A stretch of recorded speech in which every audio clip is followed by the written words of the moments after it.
Desligue o ruído e conecte-se aos factos. Temos 10 estadias num dos hotéis de luxo Alma Lusa na Comporta. 2 adultos, 2 noites. Assine hoje o Observador com até 58% de desconto e habilite-se a ganhar. Tudo em observador.pt. Para a informação.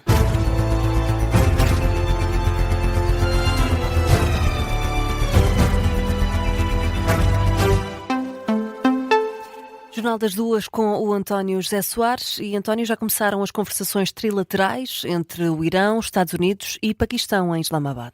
A informação é avançada pela agência Reuters, que cita a fonte do Paquistão. Entretanto, o primeiro-ministro paquistanês elogiou o empenho das delegações do Irão e dos Estados Unidos em dialogarem de forma construtiva. Numa mensagem na rede social X, o gabinete de Shehbaz Sharif manifesta a esperança de que estas conversações sirvam como um passo importante para uma paz duradoura na região. E do lado iraniano, as linhas vermelhas apresentadas hoje ao Paquistão incluem a autoridade sobre o Estreito de Hormuz e o cessar-fogo no Líbano. São os primeiros detalhes conhecidos do encontro desta manhã entre a delegação iraniana e o Paquistão, país mediador. De acordo com a televisão estatal iraniana, o descongelamento dos ativos de Teherão bloqueados e o pagamento de reparações de guerra estão também entre os pontos essenciais. A inclusão do Líbano no cessar-fogo continua a ser uma linha vermelha, isto numa altura em que o Ministério da Saúde libanês dá conta de que 10 pessoas morreram na sequência de ataques israelitas. E, António, horas antes desta primeira ronda de negociações, Donald Trump deixava uma ameaça ao Irão. O presidente norte-americano garante que os Estados Unidos vão reabrir o Estreito de Hormuz com ou sem acordo com os iranianos. What would a good deal look like for you? No nuclear weapon, number one. Não haver armas nucleares, em primeiro lugar. Já houve uma mudança de regime, embora nunca tenha sido um critério. Nenhuma arma nuclear. Isso é 99% do acordo. Agora vamos abrir o Golfo, com ou sem eles, mas estará aberto, o estreito, como lhe chamam, e acho que vai ser muito rápido. Caso contrário, seremos capazes de o fazer de uma forma ou de outra. Está a correr bem. A Marinha foi-se, a Força Aérea foi-se, as defesas antiaéreas foram-se, os líderes foram-se, o sítio inteiro foi-se. Vamos ver como correm as coisas. O JD, o Steve e o Jared são uma boa equipa. So it's JD and Steve and Jared. You have a good team. Declarações de Donald Trump na base militar de Andrews, no estado de Maryland, esta madrugada. E na análise, o historiador Bruno Cardoso Reis considera que as negociações deste fim de semana decorrem sob um clima de desconfiança. Nos 5 continentes da Rádio Observador, o especialista em segurança internacional lembra que os 10 pontos do acordo de cessar-fogo não são plenamente conhecidos. Ainda assim, Bruno Cardoso Reis considera que as exigências do Irão não são viáveis, nomeadamente no que diz respeito à reabertura do Estreito de Hormuz. O Irão quer, no fundo, manter este sistema de controle e de pagamento, no fundo, de portagem no Estreito, exato, que é completamente ilegal e que seria criar aqui um precedente perigosíssimo para a liberdade de navegação a nível global. Seria algo que teria um reflexo terrível em termos também dos custos para a economia global. No fundo, exato, seria prolongar esta situação. Bruno Cardoso Reis admite que o Paquistão não era o mediador mais evidente, até porque Oman já estava envolvido no conflito. O historiador explica que há uma figura-chave que permitiu ao país assumir esse papel. O protagonismo central deste Marshal Munir, do chefe das Forças Armadas paquistanesas, que tem muito boas relações com os militares, com a Guarda Revolucionária, com a liderança, mesmo com a ala mais dura do Irão, até porque eles partilham um inimigo, que é este movimento separatista Baluch. Portanto, há essa relação de confiança e depois também ele conseguiu criar uma relação muito boa com Donald Trump. Muitas vezes gosta destes homens fortes, que no passado às vezes tinham problemas nas relações com os Estados Unidos, quando os Estados Unidos valorizavam mais questões como democracia, direitos humanos, mas não é o caso de Donald Trump. Bruno Cardoso Reis, na análise às negociações deste fim de semana entre o Irão e os Estados Unidos. E, António, está marcado para esta hora o início do cessar-fogo na Ucrânia, a pretexto da Páscoa Ortodoxa. O presidente ucraniano diz que se a Rússia respeitar a trégua, Kiev fará o mesmo, mas avisa que a Ucrânia está preparada para retaliar se for caso disso. O cessar-fogo deve estender-se até ao final de domingo.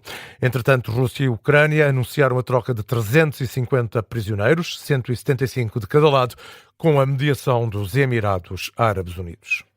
E o Presidente da Assembleia da República afirma que deixa Macau com um pensamento construtivo sobre relações futuras. Em declarações à Lusa, Aguiar Branco diz que a região administrativa especial de Macau tem sido aproveitada por Lisboa na dimensão comercial, cultural, desportiva e do direito e afirma que há mais ainda por construir nesta relação. Recordamos que em 2003 Pequim estabeleceu aquela região como plataforma para o reforço da cooperação económica e comercial com o universo lusófono, aliás. Nesse mesmo ano criou o Fórum de Cooperação Económica e Comercial entre a China e os países de língua portuguesa, o Fórum de Macau. E a recolha de dados biométricos nas partidas nos aeroportos de Lisboa, Porto e Faro foi suspensa esta manhã. Em causa longas filas que obrigariam os passageiros a perder os voos, a Polícia de Segurança Pública decidiu por isso suspender temporariamente a recolha de dados biométricos, como explica o porta-voz da PSP, Sérgio Soares. Face ao elevado tempo de espera nos aeroportos de Faro, Porto e Lisboa, ou seja, aeroporto Gago Coutinho, aeroporto Francisco Sá Carneiro e aeroporto Humberto Delgado, foi suspensa a biometria nas partidas e somente nas partidas a partir do início da operação, portanto ao início da manhã. Mantém-se ainda suspensa a biometria e está a ser reavaliada neste momento para verificarmos se podemos retomar a recolha de biometria. Isto para que o tempo de espera não seja superior àquilo que é a nossa pretensão, ou seja, para que não tenhamos pessoas a perder voo. O porta-voz da PSP sublinha ainda que o controle de partida está a ser feito com a segurança habitual, mas sem a recolha de biometria. A recolha de dados biométricos faz parte do novo sistema europeu de controle fronteiriço para cidadãos extracomunitários e entrou plenamente em vigor ontem em toda a União Europeia. E António, mais de 50 anos depois, o homem voltou a viajar nas proximidades da Lua. E foi uma missão concluída com sucesso, Filipa. A Artemis 2 está de regresso à Terra. Os 4 astronautas chegaram esta madrugada, por volta da 1 da manhã, hora de Lisboa. A amaragem aconteceu no Oceano Pacífico, na costa de San Diego, na Califórnia. A análise a este feito foi feita pelo presidente da Agência Espacial Portuguesa ao Observador.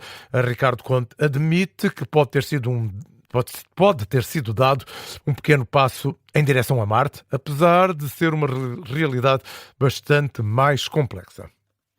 Olha, ele está sempre na mesma posição, diria orbital, não é? A questão aqui será o ponto de partida para nós termos uma permanência mais constante na Lua, mas também uma base de partida para outras aventuras.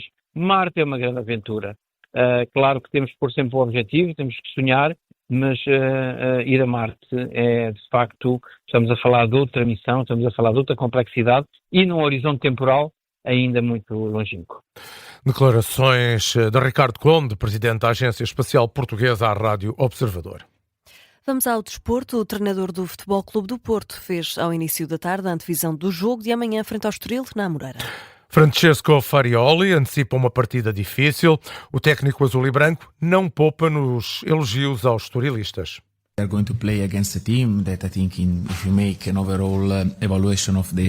Vamos jogar contra uma equipa que, se fizermos uma avaliação global da época, tem sido muito positiva. Jogam um futebol muito ofensivo, são uma equipa que marca muitos golos, tem um dos melhores ataques da Liga, vai ser definitivamente um jogo complicado.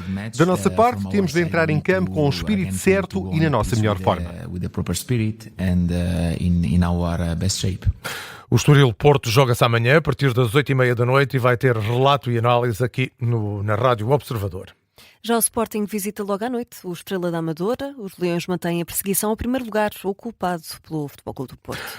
Depois do jogo para a Liga dos Campeões, a meio da semana, Rui Borges lembra que o principal objetivo do Sporting é o campeonato. O treinador dos Leões admite que espera um jogo de alta dificuldade contra o Estrela. Nós é alertar e focá-los o máximo possível dentro daquilo que é a nossa forma de ser e de estar também no dia-a-dia para conseguir ligá-los, lá está, na tal mudança de chip para um jogo diferente, mas a dificuldade é grande, por mais que sejam adversários totalmente diferentes, a dificuldade será grande. Agora, naquilo que nós podemos, em termos diários, é ligá-los, é fazê-los perceber e ver que continuamos o nosso caminho, que o nosso principal objetivo é o campeonato. Essa é a nossa Champions, já dissemos isso várias vezes, os jogadores já disseram isso também, alguns, por isso é esse o nosso foco e é esse tem que ser o nosso caminho, por isso. Rui Borges num registro captado pela CNN Portugal. O Sporting visita o Estrela da Amadora a partir das 8h30 da noite. Um jogo que vai ter relato aqui na Rádio Observador. E é com o desporto que fechamos este Jornal das 2.